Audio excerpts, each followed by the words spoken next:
day, the Bucs and Rams slug it out in the 1999 NFC Championship game. The 1999 NFC Championship was that classic matchup. The irresistible object versus the immovable force. The St. Louis Rams were the NFL's third highest scoring team ever. The Tampa Bay Buccaneers were clearly the league's best defense. The Rams had dome field advantage, playing on a fast surface in front of their partisan fans, so they were a 2-touchdown favorite.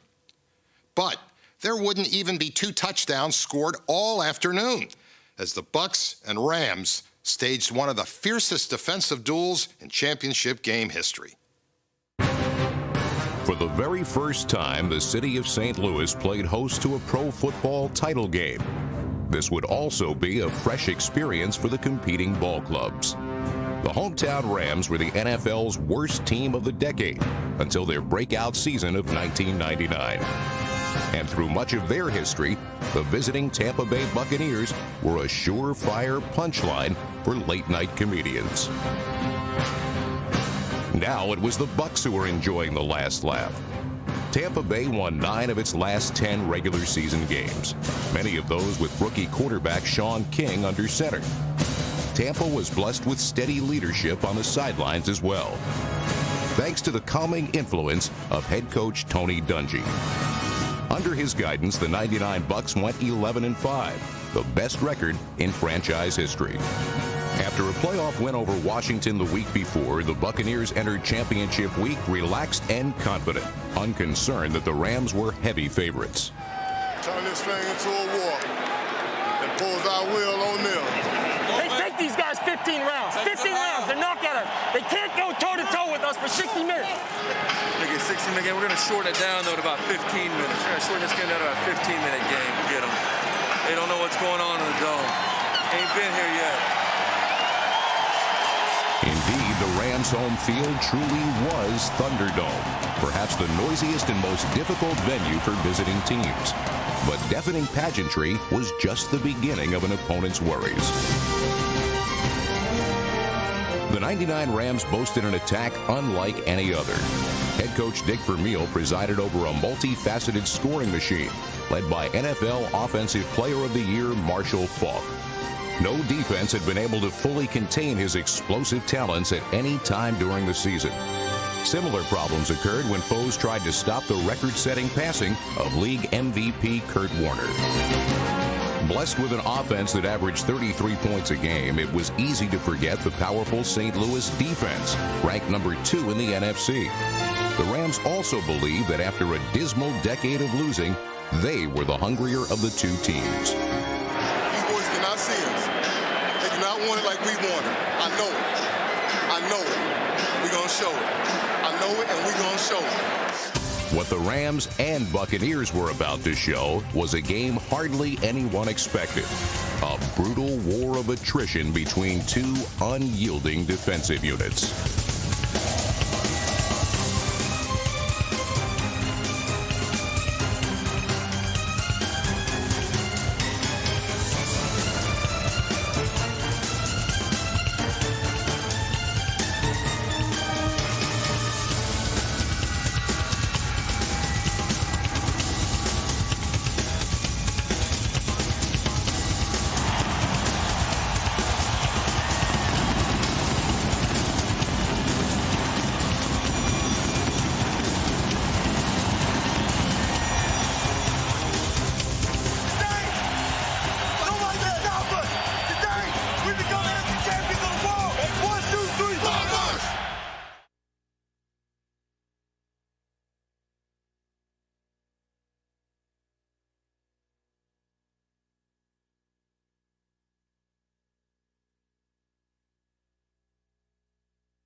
championship game all about.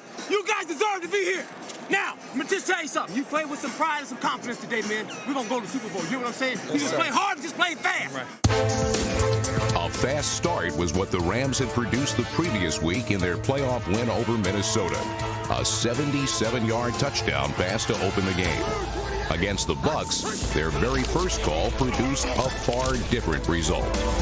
Play action by Warner. Dumps the ball. Picked up. Intercepted to the 20-yard line. Steve White, last week's NFL Defensive Player of the Week on the very first play from scrimmage. A pickoff by the Buccaneers. And they're trying to set up the screen a little out there to the left. If you're not getting the penetration, get your hands up, knock the football down. He knocked it straight up in the air. It comes down in his hand. Over the last 9 regular season games, the Bucs defense forced 25 turnovers, leading to 81 points. And so the Bucs get the first break of the ball game. 2 solid gains from halfback Warwick Dunn advanced the ball to the St. Louis 5. But a third straight carry by Dunn was 1 carry too many. The Rams had many swift defenders, including end Grant Wistrom, number 98, whose quickness allowed him to cruise in untouched to make the tackle. Early game butterflies may have been why the Bucs then misfired on 2 subsequent passing attempts. Tough throw there. He should have been led a little bit out in front, but looked like Kwesi had his man. If Sean King leads him, it's a touchdown. Tampa was forced to settle for 3 points from rookie kicker Martin Gramatica, and the Rams had to be pleased the damage had not been greater. Next time we'll go Oregon Thunder combo of 7. Okay, if they're regular ace, we can play combo of 7. Okay, if they come out and deuce, okay, if they come out and deuce, just go Thunder. There was plenty of thunder emanating from the trenches, where the Rams' offensive front began to take control on their next possession.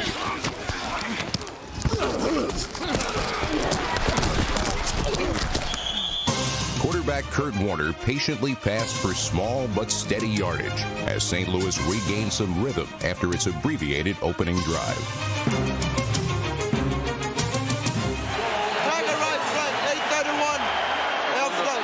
The next call was run in the vicinity of linebacker Derek Brooks, who proceeded to level one of the most impacting hits of the afternoon.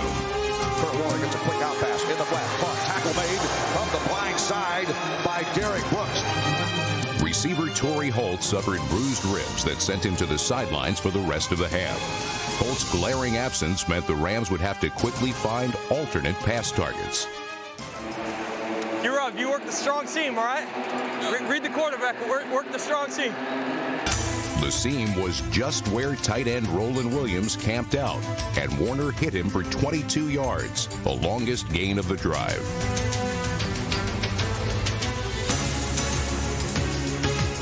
Soon it was 1st and goal, and the Rams were in position to score the game's first touchdown. Warner back to throw. Throws the right side. Isaac throws. Incomplete. Bruce thought he had it, yeah. He thought he had it, went to the end zone, but the ball must have hit the turf. I thought he made the catch, but it was apparently a trap.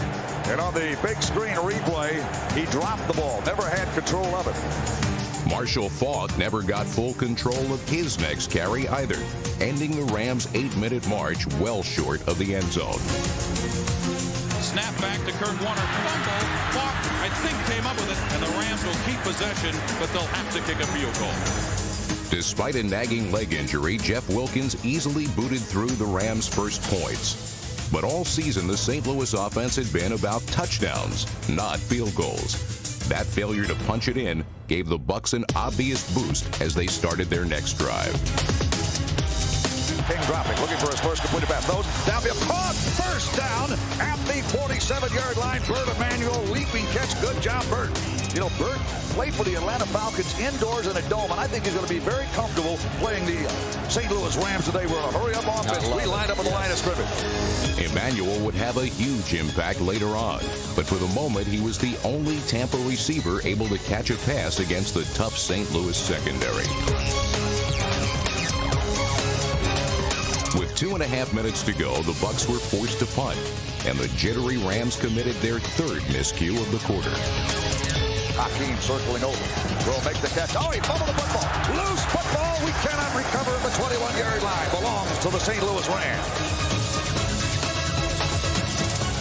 Everybody to the ball. Everybody's got to get to the ball here. Get 11 to the ball. Every play, 11 to the ball. Naturally, the Bucs couldn't commit every defender to a single receiver, but it sure seemed that way to beleaguered Rams ball carriers who felt the sting of Tampa's tackling in a fruitless 3-and-out series.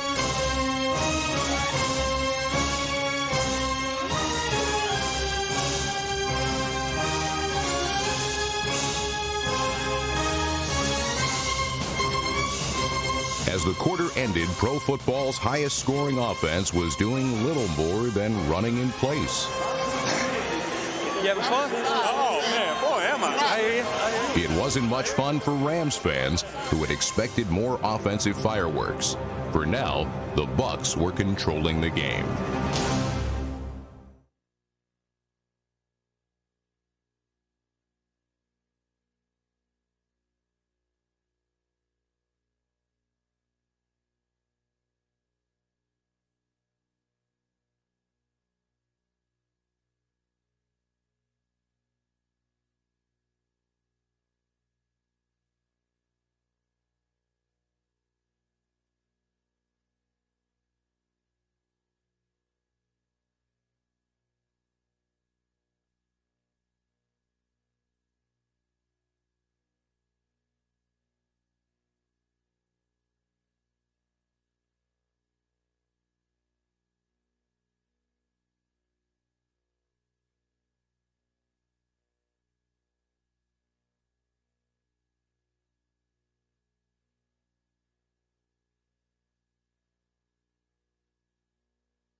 Through the first quarter, the Buccaneers' strong play had taken the hometown crowd out of the game. But as the second quarter began, the fans turned up the volume. Their deafening roar directly contributed to Tampa's first major mistake.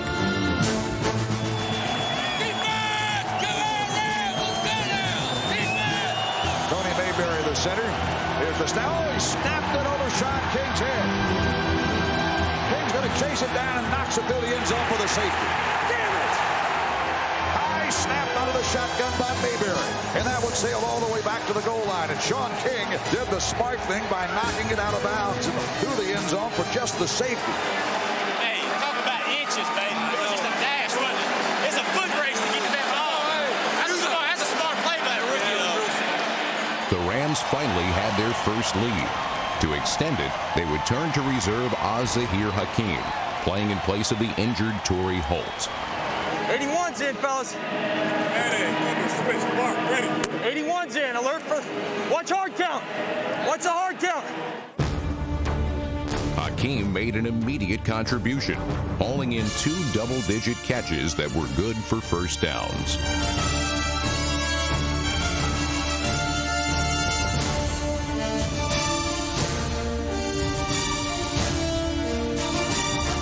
After Hakeem tripped over his own feet running a gadget play, the St. Louis drive grounded to a halt. Now Jeff Wilkins will come in and attempt a field goal. This might be the maximum distance of his range. He's got a gimpy left leg. This is going to be a 44-yarder. And he was barely making it 44. Here's the kick. It's a floater. It's a floater. It's a floater. It's got the distance. And it's no good, wide to the right side. It was a floater from the get-go. So the Buccaneer defense come up huge. It was now clear that the Rams would not be able to rely on Wilkins for anything other than chip shots the rest of the day. Long distance wasn't part of Buccaneer fullback Mike Alstott's game either, but he was able to pick up some important yardage after Tampa Bay regained possession.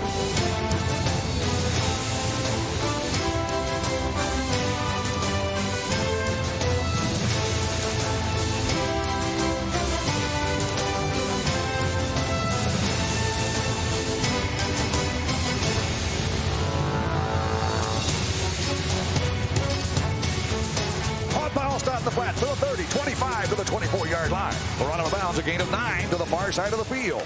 Keep it going, offense! Keep it going, offense! Alstott's efforts moved the ball down to the St. Louis 24. But then veteran defensive tackle Ray Agnew, number 99, decided enough was enough, starting things off with the first of 2 defensive gems that pushed the Bucs out of field goal range. Snap back to King. Steps back under some pressure. Down he goes. Fumbled football. And I think Tampa Bay has recovered. But Charlie Clemens was there to knock it loose. Oh, we had something. Oh, we had. Clemens, number 56, was simply too quick for right tackle Jerry Wunsch. Like the Bucs, the Rams defense was also fast, and that was contributing to some confusion on Tampa's offensive line. Oh, we can practice. King sat up on the other side of me. Now today, he's on the inside of me. You see what I'm saying? Yeah, I got you. Yep, I got you. So I was playing him for the inside rush. He's actually setting to the left. Yeah, he's not setting right. All we know, he was on the other side, on the right-hand side of him. I was wondering where your guy was going.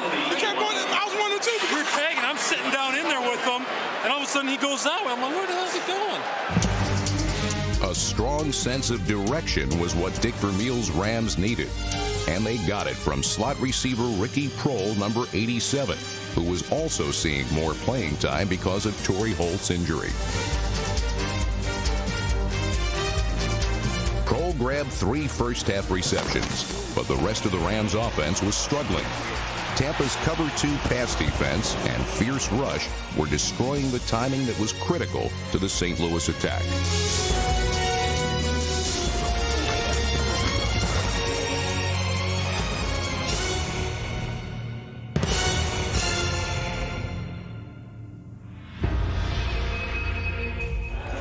We'll keep frustrating. Keep frustrating. Fellas, we're making him go to his second look. He doesn't like doing that. You keep rerouting. We keep being physical. We're messing with the rhythm. The most exasperated of all the Rams was Marshall Faulk, who gained only 37 total yards in the first half. Get back to the huddle, Marshall. Get back to the huddle. Get back to the huddle. You ain't doing nothing. Receiver Isaac Bruce was also feeling the frustration. Your old man pushed me in here. Nice job. Nice job. I wouldn't do that to you. Nice job. Don't hit me in the back, Ike. Don't hit me in the back. Don't hit me in the back. You good talker. How many catches you got, Ike? How many catches you got? Score. How many catches you got? The Rams had racked up a league-high 73 touchdowns in 1999, but had no answer to Tampa's brash and talented defenders. By contrast, the Buccaneer offense moved briskly just before the half. King looks over the middle, caught. Jacquez Green to the 50. Jacquez Green breaks the tackle to the sideline. Nice run after the catch by little Jacquez Green. Woohoo! Yeah, baby! King followed Green's gain with a 3rd and long completion to Warrick Dunn, maneuvering the ball into St. Louis territory. Enough time remained to get within field goal range and to take the halftime lead. The week before, Sean King became only the 2nd rookie quarterback since the league merger to win a postseason game. Come on, King! Now the rookie was about to commit a rookie mistake. King takes the snap, throws the right side, intercepted by Todd Light to the 40, 45, 50. Todd Light has the interception. Rams have the football. You can't say that the Buccaneers haven't had a lot of opportunities that they've given away. King threw it to Todd Light. Didn't see him back in the secondary. But hey, 5-3 is the score. And we're not out of this one by a long shot. That's the end of the first half. And the Tampa Bay Buccaneers have withstood the onslaught of the league's best offense. It's 5-3 Rams at halftime on this NFC Championship Sunday.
Long regarded as a great baseball town, the St. Louis crowd was staring at a baseball-like 5-3 score as the third quarter began.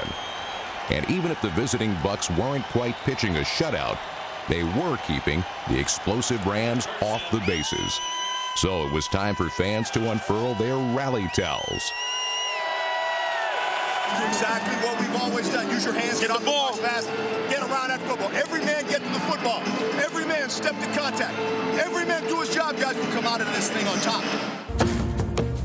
The Buccaneers got the ball first and began their best drive of the game by turning to their smallest player, diminutive but dynamic Warrick Dunn.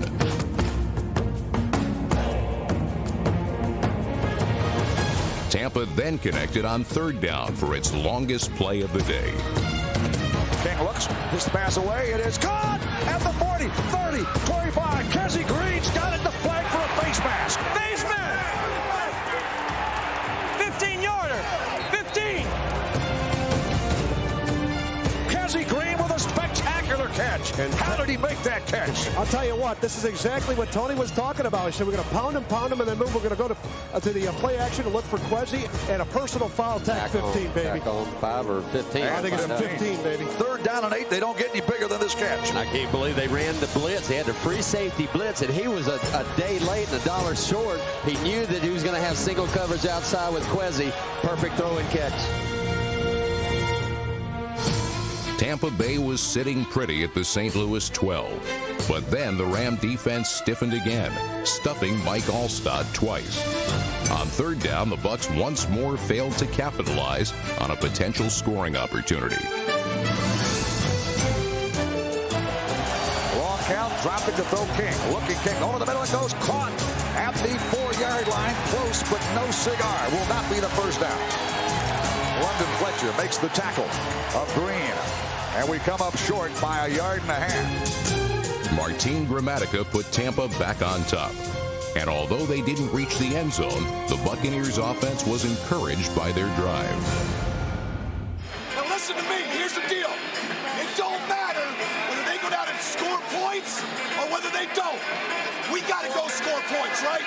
We take care of our business no matter what they do. Look up, we got the lead. As long as we take it down and score, we'll end up 1 point better, all right? We keep scoring, we win. That's right. Let's rock this thing. Let's go. Let's go. Let's go. Be physical. Be physical. Let's go, fellas. Big series. Big series. Martini. Let's go. Come on. Hey, give me a check here. We got it. Let's go. The Rams needed to get some offensive production, but it wouldn't come from Marshall Faulk, who continued to be stymied by Tampa's punishing defenders. Penetration by number 99 Warren Sapp forced Faulk to change running lanes, which sent him headlong into more Tampa traffic. But it wasn't all bad news for St. Louis. Despite his first-half injuries, a courageous Torrey Holt, flak jacket and all, was back in the lineup. He caught passes on 4 straight plays, and nervous Buck defenders weren't sure how to cope with his speed. Attack him. Go get him. Go get him. Don't wait for him. It's been the Warner to Holt show. Boy, he brings a lot of spark to that offense. Tampa increased the pressure, but the Rams didn't flinch.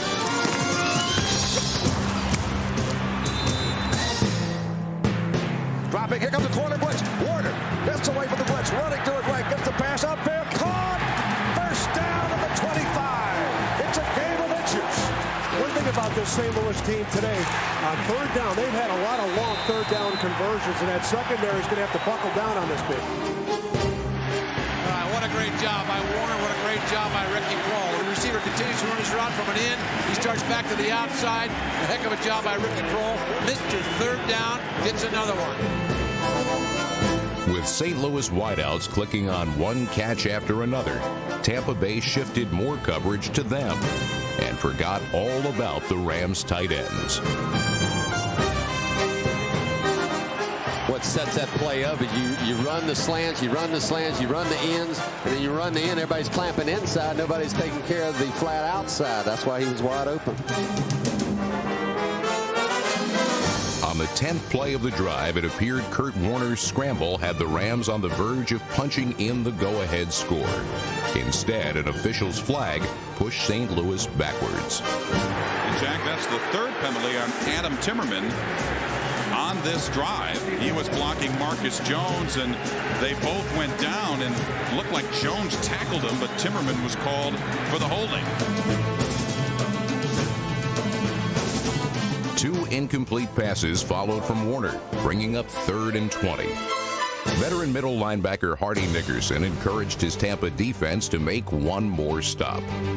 Nickerson also noticed that on some previous plays, the Buck pass rush had forced Warner to throw behind his intended receiver. Sure enough, Kurt did it again, and Nickerson was ready. Warner dropping, throws it over the middle. Picked off at the 2. Hardy Nickerson in deep coverage, and we keep the Rams off the board with 3:50 to go in the third quarter. He's kind of shaking his head. You can see he doesn't have that fire in his eyes like he had it last week against Minnesota. The defense called for Nickerson to drop deeper than normal, playing more like a safety than a linebacker. From that depth, the interception came right to him, and the Rams were turned away once more. He'd want to go to Ricky Kroll on that. It looked like Ricky was going down and coming to curl to the inside. He threw that ball back to the outside, away towards the hash marks. Miscommunication there somewhere. Bucks deny the Rams. A 15-play drive comes up dead flat, cold, empty. 6-5 score. Bucks take over in the 7th. Both teams had been presented with chances to score. Both had been continuously thwarted. By now, the message was clear. On this given NFL Sunday, defense was king of the hill. Defensive battle. You got a defensive battle. In the final minutes of the third quarter, Tampa Bay found itself backed up inside the 10-yard line. Warrick Dunn made certain they didn't stay there for long.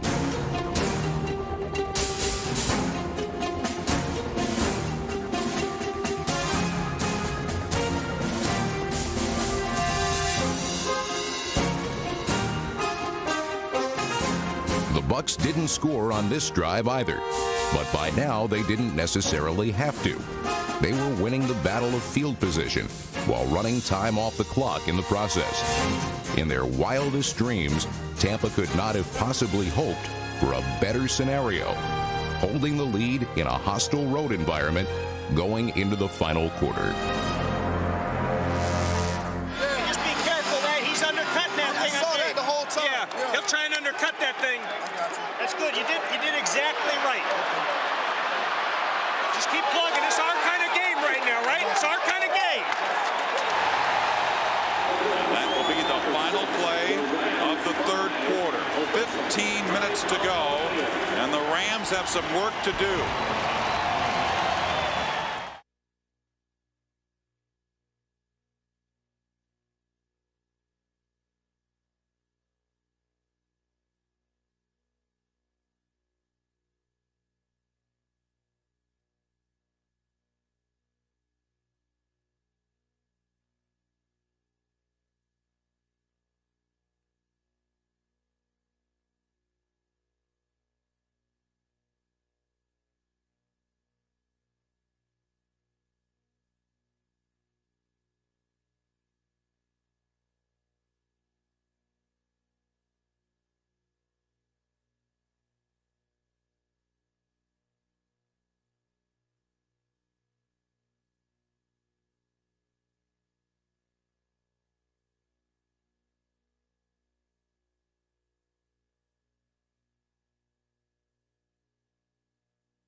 Hey, fellas, 15 minutes to the Super Bowl, baby. Come on, man. Hey, let's go. One down at a time. Those final 15 minutes started off well for the Rams as Kurt Warner moved the team close to midfield. After a completion to Ricky Prohl, Warner was finally able to get his favorite pass target into the flow. Isaac Bruce caught 77 passes during the regular season, but the Bucs had held him to just one reception until this catch early in the fourth quarter.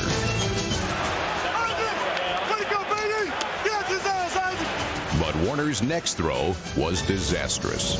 Kurt Warner now backpedals, throws the left seam, and it is intercepted at the 45-yard line by Brian Kelly. Another turnover, third interception of the game for the Tampa Bay Buccaneers.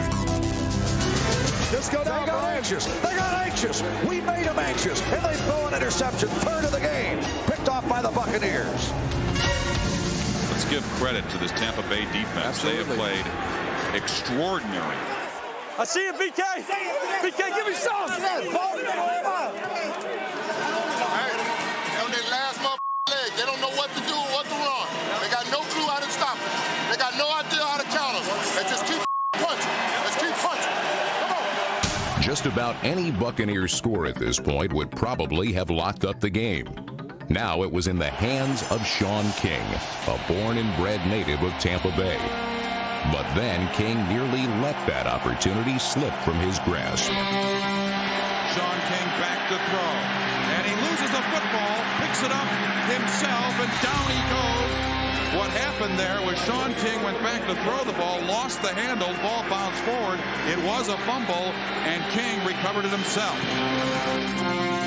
After an incomplete pass on second down, King faced a 3rd and 15. But with the help of Warrick Dunn, Tampa got a dozen of those yards back.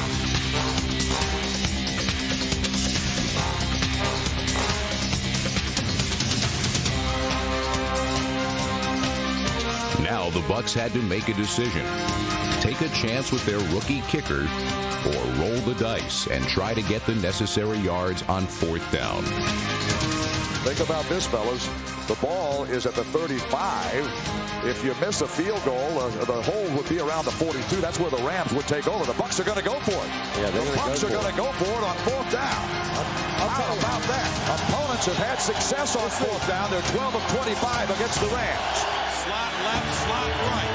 King in shotgun formation. Takes the snap, backpedals. There's a penalty marker down, and it is complete to the near side, but there's going to be no play.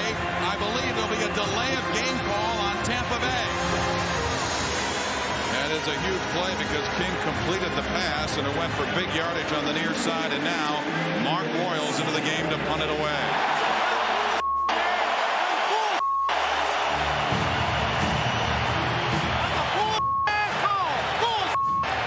Bad call or not, the Bucs had blown their chance to keep the ball and set up a possible score.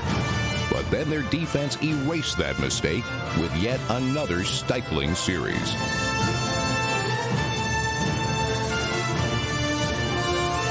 The Trans-World Dome became as quiet as a library after Tampa forced a quick 3-and-out. Now the Ram defense desperately needed to follow suit. I'm a show man, and I'm going to get back to the last minute. I'll come up. I'll come up. Yeah. Just have a call ready if they come back. Hey, if they get triple and going back to double, just look right away for the call when they're coming back. Keep the pressure on. They're going to make a mistake. We're going to win this football game. Dropping his on King. Sack at the 44-yard line. And Kevin Carter out of the University of Florida. The league-leading sack artist with 17 has his first of the day. Then the Rams turned up the heat some more and forced King into his worst mistake of the game. Snap back to King. Backpedals, under some pressure, steps up, and he throws the interception straight line, 45-yard line, running left. Looking on the far sideline of the 50-yard line at the 48. The Rams defense was looking for a big play, and they got it. Pressure forces Sean King, the rookie quarterback, into a turnover. And it couldn't come at a worse time. 8 minutes and a second remain. In the fourth quarter, Rams have it on the Buccaneers side of the 50 for the first time since early in the third quarter. Well, actually, it was a good idea. The pass was just bad. It was behind Warrick Dunn and went right into Bly's hands. St. Louis took over, and everyone recognized the situation for what it was. The Bucs had handed the Rams perhaps their last best chance to win the NFC Championship. Great field position, Mike. You got to come away with something here. You can't squander this opportunity. You just can't do it.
afternoon, Tampa's tackling had kept Ram gains to a minimum. And that strategy continued to work as St. Louis strained for every inch of turf. But the Rams kept hammering, finally reaching the Tampa Bay 30. Third down 4 facing Kurt Warner and the Rams, and he'll spend a timeout trying to get it in scoring territory for a field goal. Remember Jeff Wilkins with a bad leg, and nobody, I think, that cheers for their home team wants to see Wilkins have to try to kick a game-winning field goal. They'd rather have the offense punch one in. Mindful that the Rams were all but forced to abandon a field goal try from this distance, the Bucs decided to put some added pressure on the St. Louis quarterback. Rondé, let's bluff at Boston. Don't get yourself out of position, though. Number 24 safety Donnie Abraham was about to play a key role in what would become one of the most indelible moments in NFL playoff history. Backs are split behind Kurt Warner. Takes, back to throw, under some pressure. Rainbows the far sideline.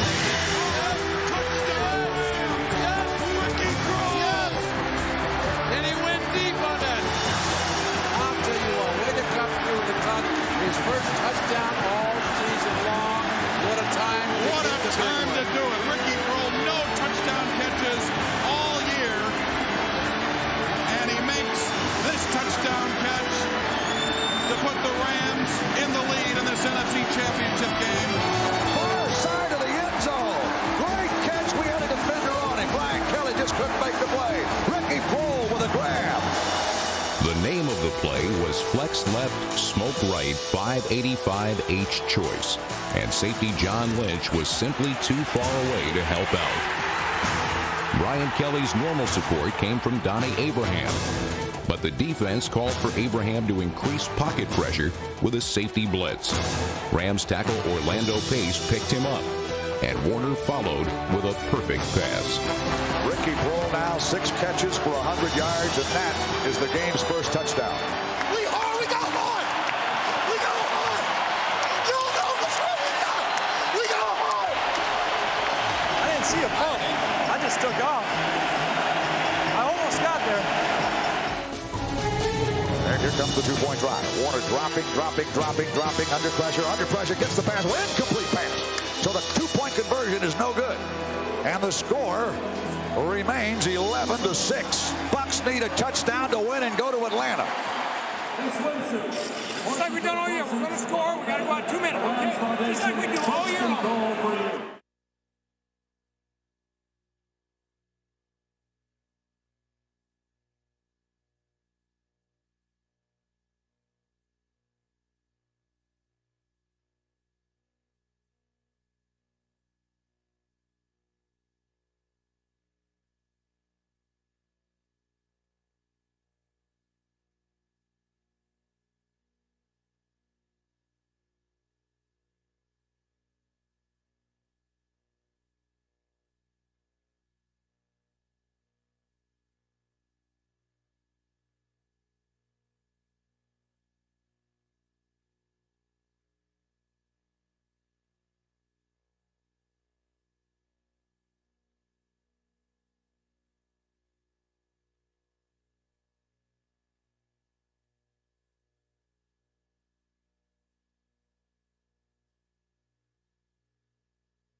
32, the defining drive perhaps of the 1999 season for the Tampa Bay Buccaneers. You're talking 70. Can you go 78?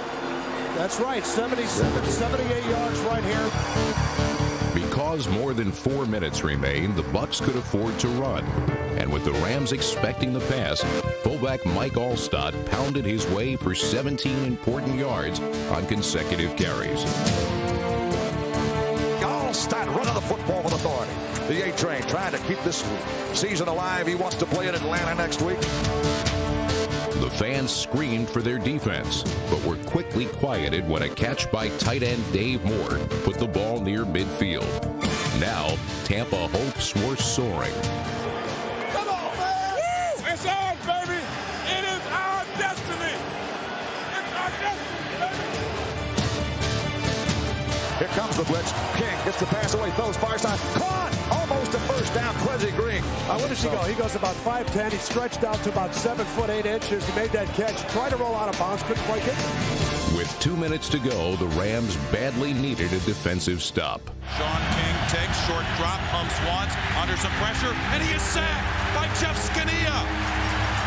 4th sack of the game for the Rams. A big play because it was 2nd and short, and now it's 3rd and long. Somebody make a play. That somebody was receiver Carl Williams, with a bit of unintentional help from the Rams. King cocks the arm, throws the pass downfield, receiver open. We got a first down to the 23. Carl the Truth Williams, and nobody near him, makes the catch and secures the first down. And Carl just broke free. His defender fell down. I think that was Todd Light fell down. Todd Light fell down. Safety Billy Jenkins couldn't get over in time. And with 85 seconds left, the ball is at the Ram 22-yard line. Hey, Todd! Hey, Todd! How about that light? But then Tampa's luck changed dramatically. Sean King takes, backpedals in the pocket, and he is going to be sacked. Mike Jones had him, and Grant Wistrom brought him down. Great job. Way back. A loss of 12 on the play check. Mike Jones' all-out blitz worked because the only blocker he had to beat was undersized Warwick Dunn. Dunn only made matters worse by pushing Jones into King. Grant Wistrom took care of the rest. Tampa now faced a 2nd and 23 with a little over a minute left on the clock. Their next play call would be critical, but the Bucs didn't realize it would also be controversial. You know, sometimes from the booth, we cannot really tell how loud the crowd is. We can tell today. 2nd down, 22. Shotgun set, Sean King. Here's the snap. King stands tall, looks, throws it over the middle. Caught at the 22. We got the sack yardage back. Nice catch, diving catch, Bert Emanuel. Football back to the 23-yard line, and they're going to take their final timeout with 40 seconds to play. In hindsight, stopping the clock was the worst decision the Bucs could have made. Had Tampa stayed in a hurry-up offense, there wouldn't have been time to examine Emanuel's play.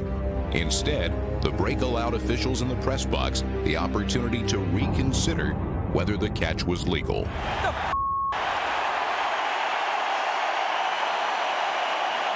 Referee Bill Carollo is over checking out the replay, and That's a catch. Just because a receiver doesn't bring the ball into his body does not mean he doesn't have control of it. He had control of that ball in both hands. Now that ball may have hit the ground, but so what? He's still got control of the football. And Bill Carollo has been looking at this replay for nearly 90 seconds of what appeared to be a Bert Emanuel completion, setting up a 3rd down and 10 situation at the Rams' 23-yard line. The ball may have hit the ground, but he definitely had control, and Carollo is done looking at the replay. Again, this is not a challenge. This is a booth review. Bill Carollo, our referee. After reviewing the play, They're coming back. last play, it was determined that the pass was incomplete. It'll be 3rd down. Wow, 22. 36-yard line with 47 seconds on the game. That is highway robbery in the state of Missouri, where Jesse James would have been proud of that call. How can you tell me that that pass was incomplete? He had 2 hands on the football, and if I'm Tony Dungy, I'm walking out to the middle of the field, and I want to know what's going on. And Bill Carollo, the referee, is over talking to Tony Dungy, who cannot believe the call. 3rd down 23 now instead of 3rd down and 10. That's huge. You got to put something together. I mean, you can't harp on the call. You got to be able to come up with the big play right here. Slot left, slot right. Snap back. King under pressure. Steps up. Grant Wistrom will bring him down. He got the pass off, but it is incomplete. Wistrom had him in the grasp, and King, as he was going down through it. The key, though, is he's in the grasp. Was he outside the tackle? Because if he's outside the tackles, then he can do that. But if he's inside those tackles, that's intentional grounding. That's close. It was 4th and a bundle. The Buccaneers were down to their last play. As valiantly as they had battled all afternoon, it would now take a miracle for Tampa to win. 4th and 23 coming up for Tampa Bay. 3 receivers punch to the right side. 1 to the left. This could be the ball game. Snap back to King. Drops back. Scans the secondary. And now heaves the end zone. And it is complete. Yes. The ball batted out of the end zone. Listen to this crowd. He went deep, and I flat guarantee you he wasn't going to get behind anybody. There were 3 guys in the horn helmet deep. You gotta love it. This place is going crazy. And that's it. All aboard St. Louis. This train is bound for Atlanta. The Rams are the NFC champions. Well, it's so unfortunate for this Tampa Bay Buccaneers who came here to a place that many people thought they were going to get blown out.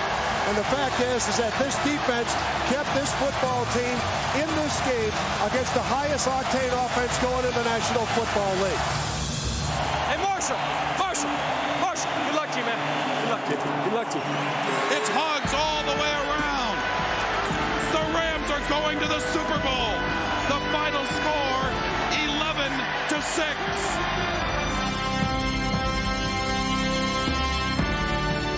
As the victorious Rams continued to bask in the glow of their post-game celebration, the vanquished Buccaneers could only wonder what might have been had they taken advantage of their scoring opportunities, or if Bert Emanuel's catch had been allowed to stand. I do think that it was a catch, and obviously the competition committee thought so too, because it called for a rule change. We took a reel of plays, including the Bert Emanuel play, to the competition committee. In the process of making the catch, the ball touches the ground. And at that time, in the process of making a catch, if the ball touched the ground, the pass was incomplete. When you take a look at Bert moving forward there, boom, ball is on the ground at this point. And that's what made this an incomplete pass. You know, what we looked at with just ruling on the ball touching the ground, we were taking great plays out of the game. Today, Bert Emanuel's catch would be legal, but that ruling came 6 months too late for the Buccaneers. Instead, it was the Rams who were Super Bowl bound, a pretty team that proved it was also capable of winning ugly, led by the league's oldest head coach, Dick Vermeil, and saved by the heroics of an ageless journeyman receiver. Living a dream, baby. Waited 10 years for this. 10 years. We're going to Atlanta. We'll see you in Atlanta. In Atlanta, the Rams completed their remarkable season by stopping the Tennessee Titans at the 1-yard line on the final play to win Super Bowl 34. 3 years later, with that tough defense still largely intact, the Buccaneers finally claimed their first Lombardi trophy. But no matter how many more Super Bowl rings either of these teams collect, it's doubtful they'll ever play another postseason game as hard-hitting or as nerve-wracking as the conference final of '99. Thank you. You fans today were super. It's just a shame that a team has to lose a ball game like this, because Tampa Bay, they played their hearts out.